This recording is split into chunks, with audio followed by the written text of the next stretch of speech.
This isn't the kind of junction you want on your kid's way to school. And neither is this one. And that's why parents in the Gael school here in Inchicore got in touch with me, trying to get a safer route to the school. There are two schools right here beside the bypass in War Memorial Gardens. In the Gael school alone, for example, 75% of students come to school by walking or cycling, yet they have to contend with junctions like these. That's why I recently invited parents from the Gael school who formed a sort of a campaign group.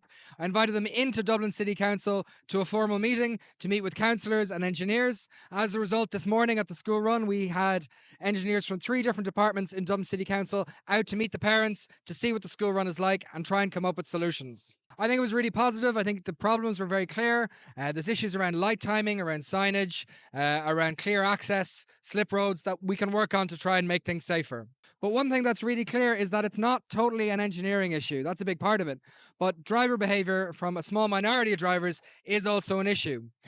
Kids on the way to school here have to deal with cars that are speeding, cars that are breaking red lights, making illegal turns. A few weeks ago, there was even a child who was hit on their way to school, actually while the council were doing a safety audit of one of the junctions. To my mind, an effective way to counteract that is something like red light cameras or speed cameras, particularly in areas near schools or where there's likely to be lots of pedestrians or more vulnerable road users. I think most drivers probably wouldn't notice if there was a red light camera or a speed camera. It wouldn't make a huge difference to them. But for the minority of drivers who do regularly massively exceed speed limits, or those who make illegal turns or break red lights, it would probably put some manners on their behaviour and make areas and junctions like this safer for kids to get to school.